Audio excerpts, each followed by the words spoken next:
Greetings everyone, and Great here for another H-Powers 4 replay. Spawn on the right side as the red English with LaSh. Spawn on the left side as the blue Mongols with liquid DeMu. We've got the OVO being pulled out over here, and both sides are probably an eye for some fishies. There's also a good number of forest puppers next to this fish deposit here, so pulling out a dock here, not only can obviously get some fishies, but you can also take time to collect the forest puppers. So the Mongols have a great place with the forest puppers.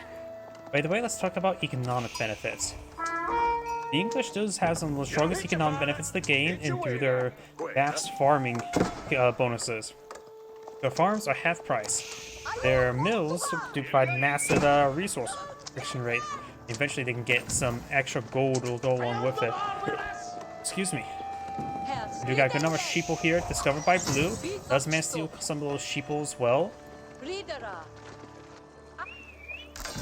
And the English does have pull-out dock here. The Mongols have not deployed a dock out just yet. Mongols, wait. Oh, thank you for the... That's probably a YouTube description. I need to get a way to take a look at that. Oh, there's the villagers. I was wondering, where are the villagers? They're right there. It's like, there is 12 villagers there, but I couldn't find any of them. English is flying for also barracks here. He's worried about any spearman rush. Some man-at-arms for defense will be very useful if that was going to be a threat. He does get out stable here, going for ×2 early horsemen. I never really compare the early horsemen to the vanguard men-at-arms. The vanguard men-at-arms does only have 2 melee armor. And look, is it 8 damage or 10 damage himself? I would assume the vanguard man-at-arms would win versus early horsemen. Has a ×2 early horseman on the field, going for ×2 horsemen afterwards. And here we go, man-at-arms, 8 damage, 2 melee armor, 100 health. Early horseman has only 110 health, which is more than man-at-arms. Same damage, no armor. Attack speed is 1.75, 1.38, so definitely the vanguard men-at-arms are better than the early horsemen in melee. It'd probably be a good idea to stop building this other. He is going for heavy early horsemen. He's going to try to raid some villagers. But the town's... he could potentially get this gold. He also want to consume a large amount of gold on those man-arms, so hitting this gold deposits could be very useful. And he's out of range there. Those take a couple arrow volleys there. Early horsemen only have 1 pierce armor. The English villagers are going to have to stand and fight. Early horsemen now advancing forward. Does get a bit of damage there. It's outside the town center arrow range, and the English town center does have 2 arrows. Early horseman now is making its way up there. One of the English villagers do go down, but so does one of the early horsemen. Man-arms, vanguard man-arms may just want to fall back here. Early horseman, torch damage is course 10, so he does have a bit. If the early horseman come over here to try to torch down some stuff, it's going to take a bit of time before it gets sorted out there. Early horseman now really pushing on forward. There's the 10-sided arrow range. Does take out one of the early horsemen there, and a massive arrow volley raining on in.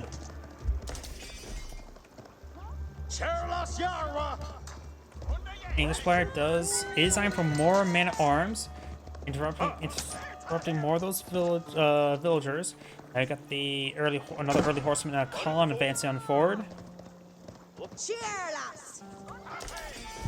The Mongols are going to kill off 1 village at the moment, so it's 20-20 at the moment. I think the English have a slight village advantage since the Mongols have to take time to reposition their town center. Does get a bit of damage onto these horses. Early horseman advancing forward. There's 1 severely wounded. It doesn't take out the wounded horseman, just making others wounded.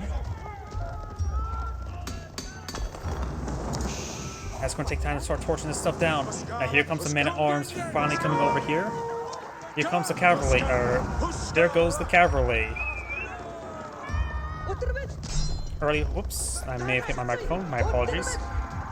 Early horsemen are falling back. Do have the silver tree now being put on the field, which is the trader landmark. He does have access to trade posts equal distance.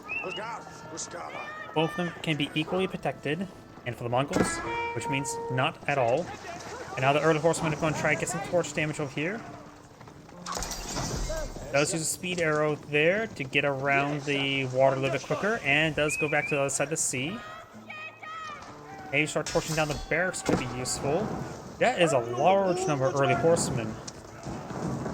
9 early horsemen have been deployed on the field. The English took a lot of economic damage there. There's only one village going down, but the fact that those villages have been pulled off the line for so much is economic damage. Yes, sir. It may not be great economic damage, but it is economic damage, which allows the Mongols to get an early advantage. Or should I say, remove the early advantage, going for regular horsemen.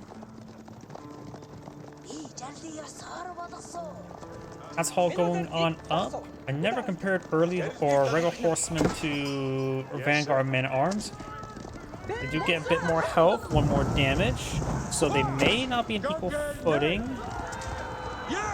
And probably not. The Vanguard men-at-arms may still win this fight.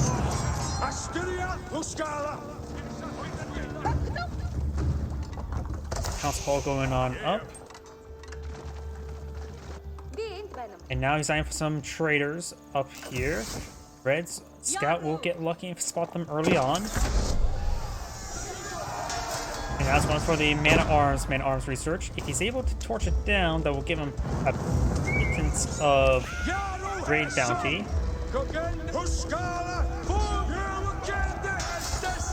Maybe going for a couple spearmen would be in order. After all, the English can't get a few Dark Age spearmen. They don't.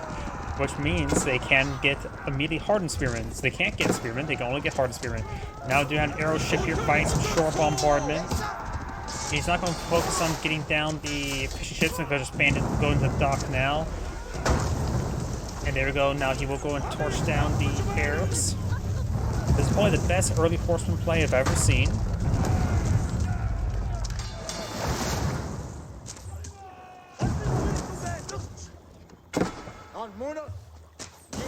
I'll say, when it comes to early horseman play, the English men-at-arms are good general purpose units. Simply just can't deploy out good units. We got the archer ship here, engaging the horsemen. Does he got 2 of the wounded horsemen there?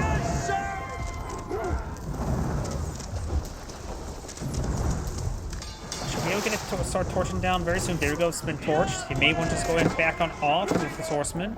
Now we got the Vanguard men-at-arms pushing forward with a spearman. Of course, Vanguard men-at-arms, or not, early men-at-arms, feudal age men-at-arms, some of the hardest units to deal with, and he loses all these horsemen to the archer ship. And now we've got these men-at-arms pushing forward. We do have this jump advancing forward. I don't think he can traverse this water. He may be able to. We do have a outpost here, being upgraded with arrow slits, but we'll have that trouble here. Yeah, you can't traverse that stream to get to the archer ship and fight some short bombardment up here. He also does need another gear over here, or just retest these villages on those closer, closer trees. Don't repair up the outpost there. Does get enough health on there to stay a little bit more alive. These traders may go down. Nope, he's not focused on the traders. He does take up the spearmen there. The outpost does go down, the villagers need to run away. Keshiks need to start just attacking forward. Does lose a pair of villagers there.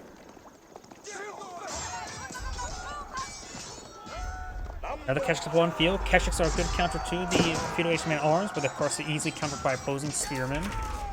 More of these traders receiving more hits. These Keshiks should have been a bit more aggressive.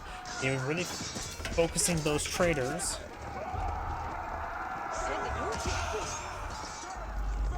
Another Kesh is quite wounded. Going for a charge attack there. The charge attack is a good, well, alpha strike. Does manage to get the higher health one hit there for a moment. On the wounded ones to get a couple more hits. Great micro there with Keshiks. Now these ones are severely wounded. If someone could pull out some palisade walls from the torch down, that would be great. And now this archer ship will fight some shore bombardment here. Got some fishing ships here. I say 3 and 3 will probably be more than fine. And going for more archer ships for shore bombardment is actually quite useful. After all, archer ships are far superior than archers in 1v1 combat, or even group combat versus 1. It does manage to get these guys back in, get a little bit extra health. These guys are wounded. I want to say just try to get them healed up, but there's no way to heal them up in this age. They have gear being pulled out over here, like some berries. He does have a handful of traders in the field. Currently, just the one. Oof. I know he had 3, but I didn't realize he lost those other 2 as well. Both sides have killed off 3 villagers, but I think those 3 were all traders, Mongol traders. Not traitors, but traders.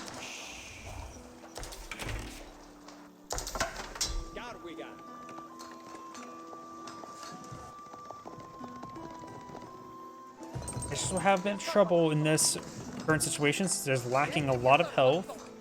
Longbowmen do have 1 additional damage, so they can punch through the higher armor Keshiks a little bit easier than other archer variants. And hit them from 2 power range so they can get 2 arrows off before they get closed on in. About.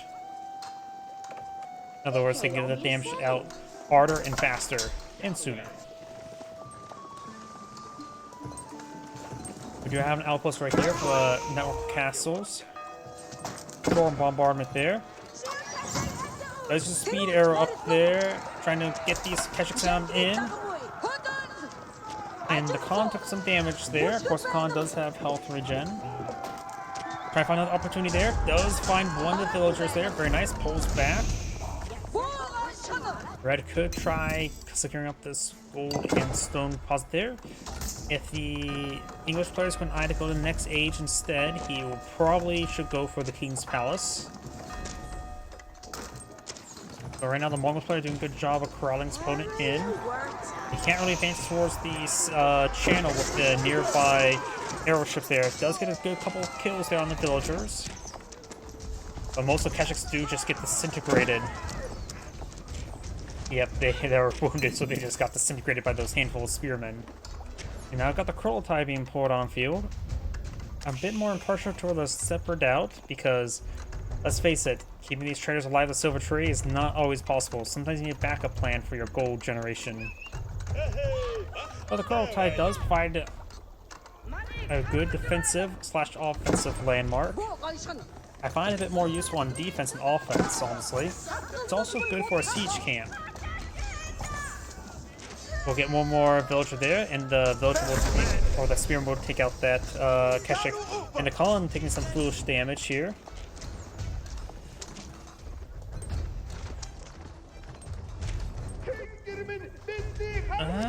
He went for a heavy amount of fishing ships here. There's a lot of short fish here, so they can last give him food quite a bit of time, and it's only a matter of time before the English player breaks out.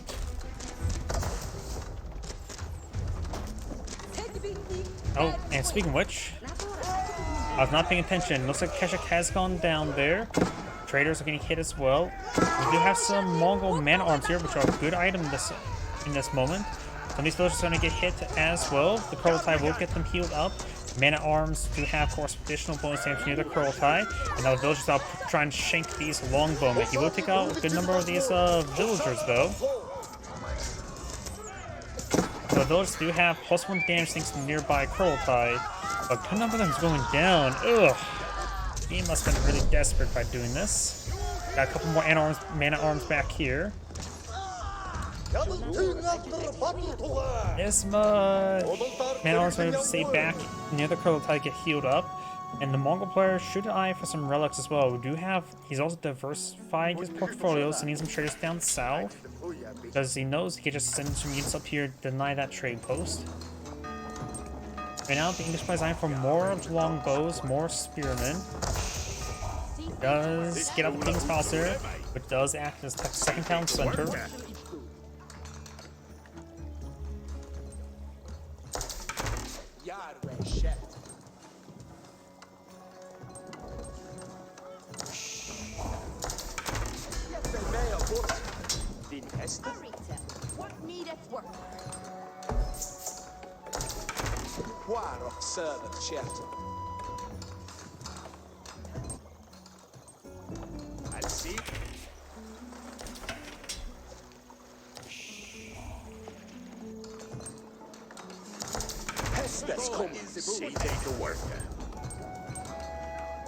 Looks like some of these sheep also being collected up there.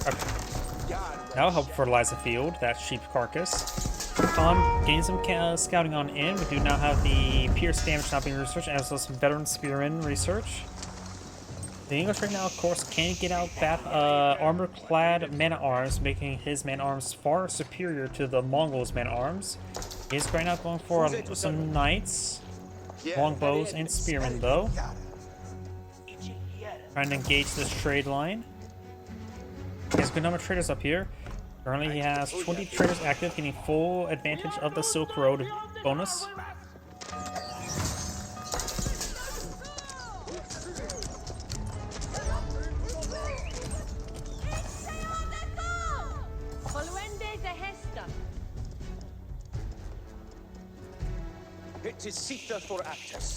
Blue has not seen this fortress yet. Does have a relic picked up by a shaman. Man-at-arms taking time to torch down some of his stuff. And let's take a look at the Ovo. The Ovo is out of the stone to put on up. He does not have any research right now on the Ovo. And a good number of these traders will start going on down.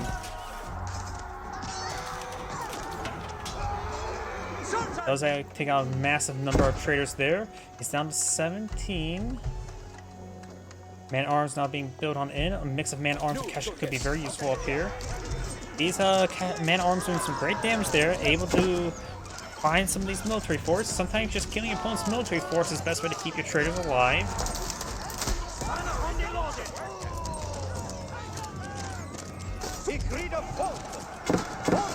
Man-at-arms now trying to engage these crossbows. This opponent's got a good number of crossbows. Now got a horseman, some man-at-arms this region. The man-at-arms will be very useful, but the horsemen will have a bit of trouble versus these spearmen. Of course, it will do bones damage versus the longbones, that's for sure. Shaman now heading up north to pick up this relic. These fishing boats are not currently idle. Plenty of fish in the sea for them. Oh, and the King's Palace decides to kill off that arrow ship because he got too close to the King's Palace.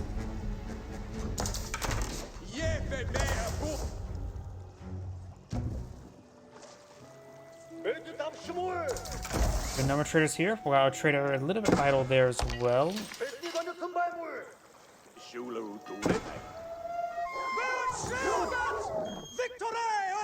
No, that's why it was actually a little bit idle. The silver tree deployed up into the corner there, getting a little bit more economic benefits.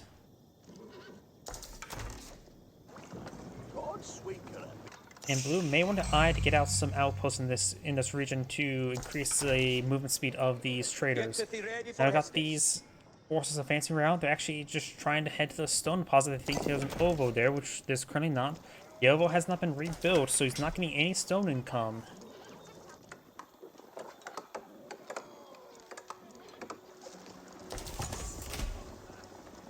Look at you ready. Each live to hero! Each win! Let us go! Nice to find a trader there, and this trader has been killed off as well.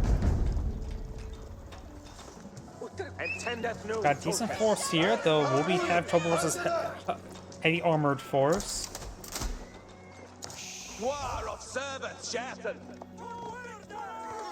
Nice to find themselves another trader there, takes that one out as well.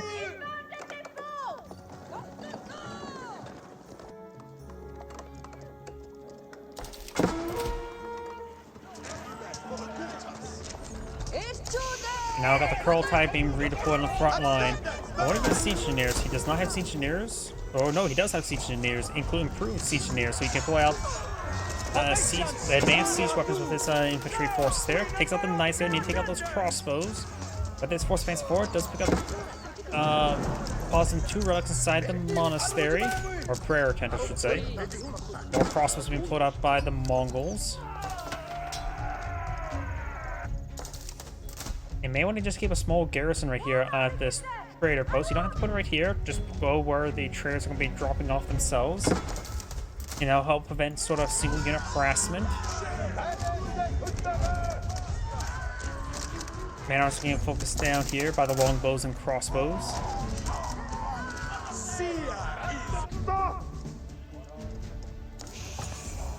I got this force now advancing down south. Some crossbow hits there. Currently, right now, there are 23 traders on the field. This one has killed off a good number of civilians, mostly traders as well.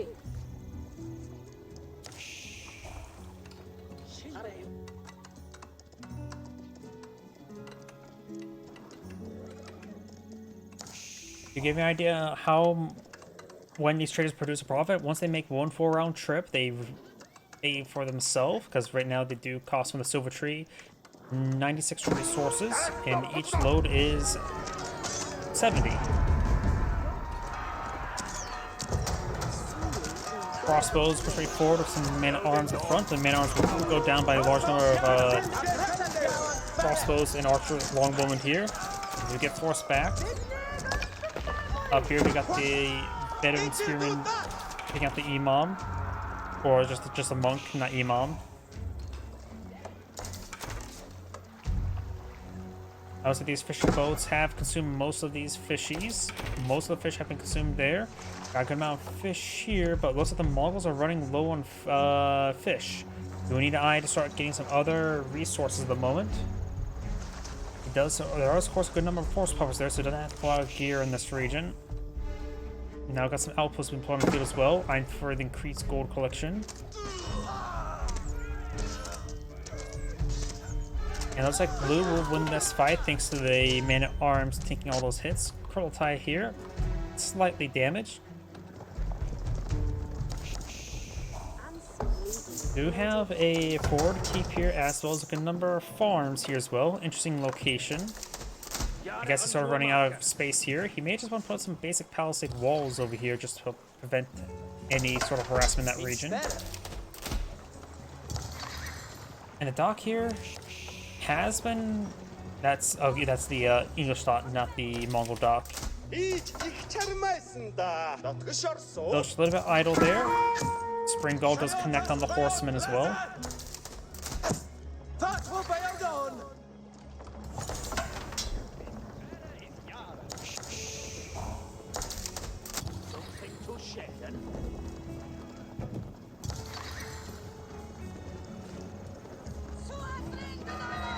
Kurultai eyeing to be deployed inside his opponent's base. It's now across the channel.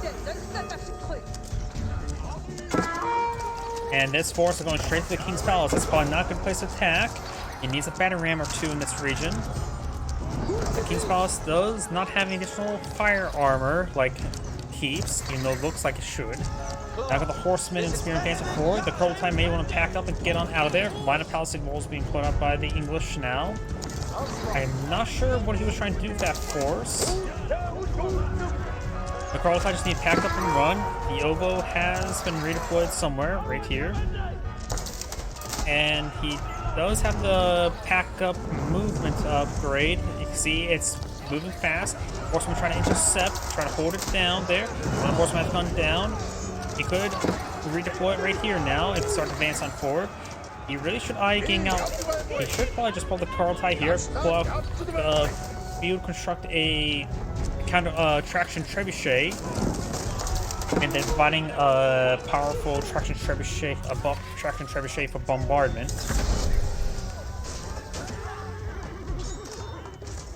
Horsemen now being focused on down here.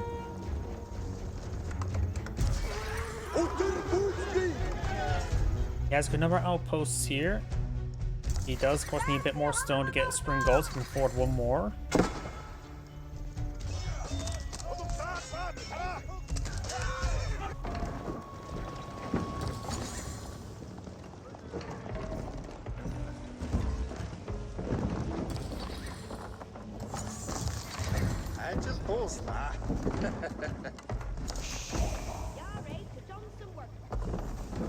And now got a good number of battering rams being employed on the field. Horsemen trying to make their advance, catches, of course, a good counter to the horsemen. You know how now the shaman trying to pick up a relic. 2 relics have been picked up or sorted there. The other 2 are here and over here. Horsemen not getting attacked there, not on the shaman either.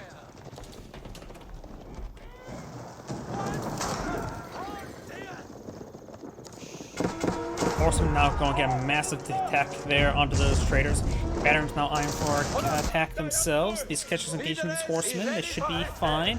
But good number of traders may go down. He just needs to get them ordered over here, and then retest them later, or just immediately get them back and then retest them up north. Because right now he's going to lose too many traders. He's lost a significant number of them. Keswick's being charged in, but that's not enough Keswick's. He needs to regroup his forces here. Traders being retasked up north. Banner's not pushing the way forward. Cold Tide needs to be pulled out here as well, getting stopped by that villager who's firing arrows out of the hay. And concealed weapon. Pretty sure that's illegal for the English.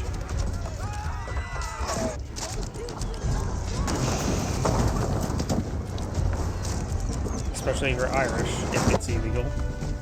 Now we've got the horsemen taking out some of these villagers there. Right now there's 116 workers versus 88. The Mongol army is inside his opponent's borders. He may want to send these units here that start torching down the farms or hit those villagers. And right now he's going to hit the council hall there. He can lose both these landmarks. He will lose. He's trying to build the Berkshire Castle will here, which will deny the usage of this trade post. More traders being still in the region. Man-at-arms engaging these various forces. This should win.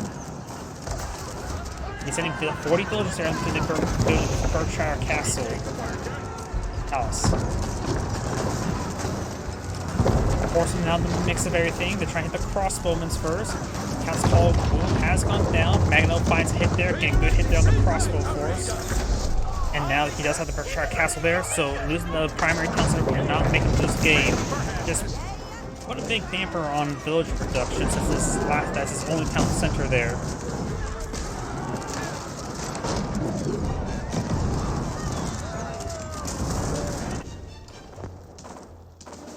Probably best to cancel the cannon and place him there. The Berkshire Castle's going to just take out the outpost in enough time. Got some farms over here. And the English player may want to eye for our town center of this region.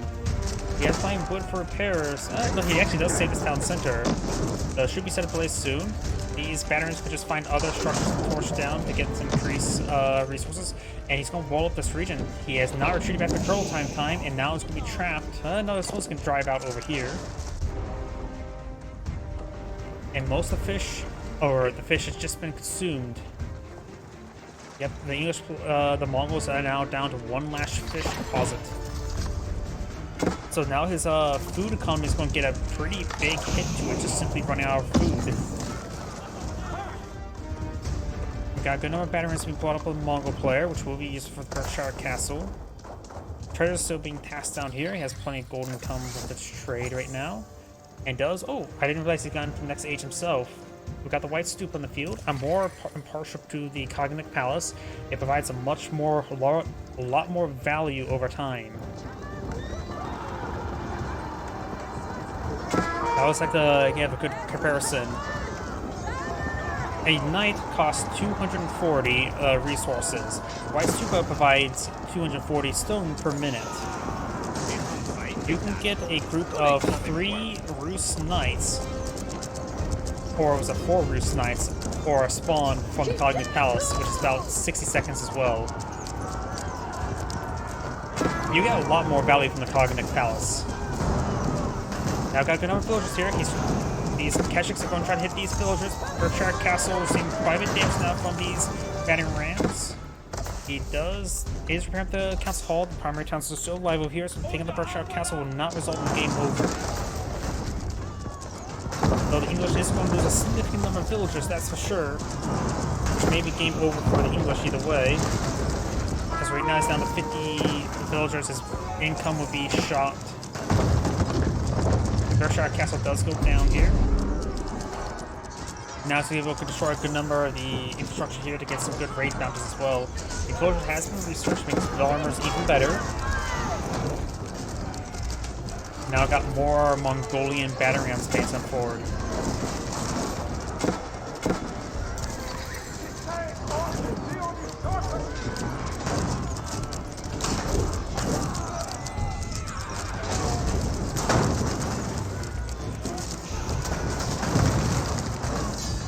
And that is the end of the replay.